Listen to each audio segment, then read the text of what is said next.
UFC 314 is this weekend and is headlined by Alexander Volkanovski's long-awaited and highly anticipated return to the cage. The 145-pound GOAT aims to reclaim featherweight championship status against Diego Lopez, who celebrates his meteoric rise in the organization with one title shot against one of the best. Additionally, the co-main bout for UFC 314 will feature one of the most chaotic matchups in the organization between Muscle Milk Mike Chandler and Paddy the Baddy Pimblett. In the main card opener, Nikita Krylov returns from a 2-year layoff to face the light heavyweight veteran Dominic Reyes, who looks to add to his recent resume of wins after a string of poor outings that he looks to forget in his career.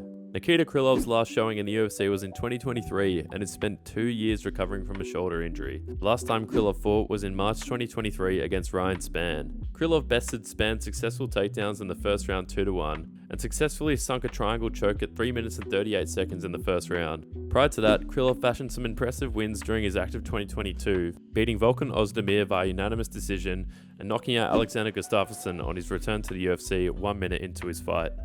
Dominic Reyes was on an unfortunate slight in his career since fighting for the belt against John Jones in 2020, until his performance against Dustin Jacoby in June 2024.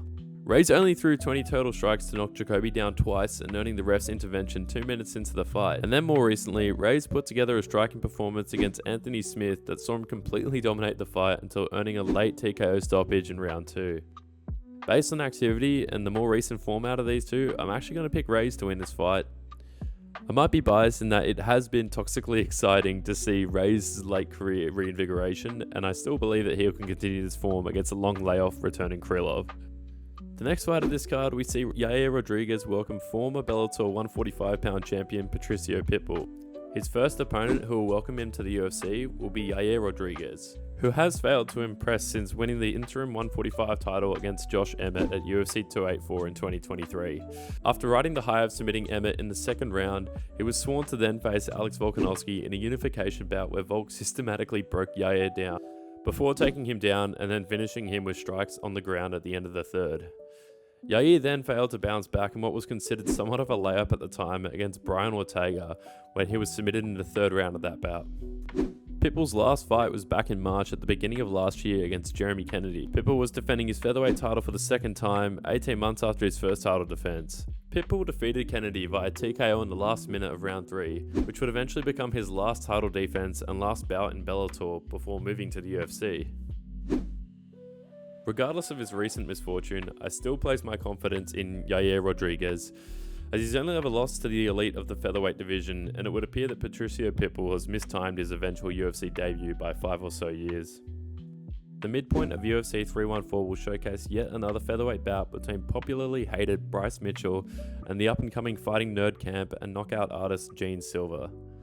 Bryce Mitchell last fought in December 2024 against Kron Gracie, where for 2 rounds we saw Kron Gracie rely on his jiu-jitsu background, pulling guard and welcoming ground exchanges at every opportunity available until Bryce Mitchell had a fuck it moment and put a people's elbow on Gracie from the heavens in the third. That eventually led to the first KO of his career.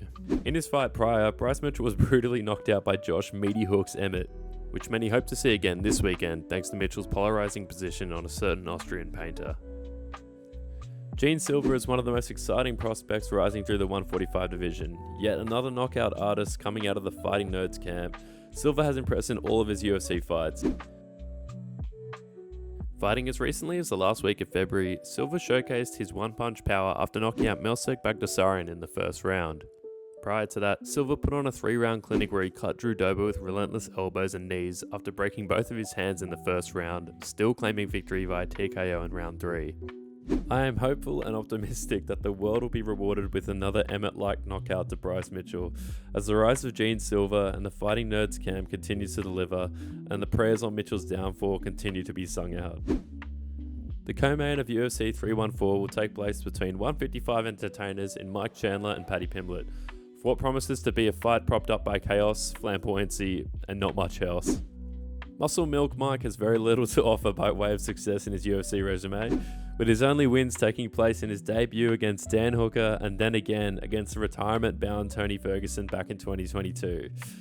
Most recently, Chandler put very little on display against Charles Oliveira, where he was technically out-wrestled, outstruck, and dismantled over 5 rounds. And prior to his long layoff caused by the inactivity and eventual Irish exit from Conor McGregor, against Dustin Poirier, Chandler was only able to provide what many would consider a seminar on how to be a dirty competitor in an MMA fight before being submitted in the third round. His opponent, Paddy Pimblett, has experienced a mixed reception from UFC fans in his rise, mainly due to his controversial win against Jared Gordon and his ignorant comments thereafter. However, Pimblett's more recent success has changed opinions amongst UFC fans. First against an aging Tony Ferguson, where he put together a 3-round display of his ability to mix his awkward striking with his wrestling and grappling, led to a unanimous decision claiming all rounds. Then more recently, simultaneously breaking the arm of and putting Bobby Green to sleep in an armbar and triangle in the first round, leads fans to believe that Paddy's ability in the cage might finally be amounting to what was once promised when he was on his initial rise. With that in mind, I think Paddy may have the tools required to catch Chandler in one of these moments he forced Bobby Green into. With the excitement both fighters promise to bring, for me it has to be Paddy that will be the one to find the moment to end the fight, more probably on the ground for whenever it goes there.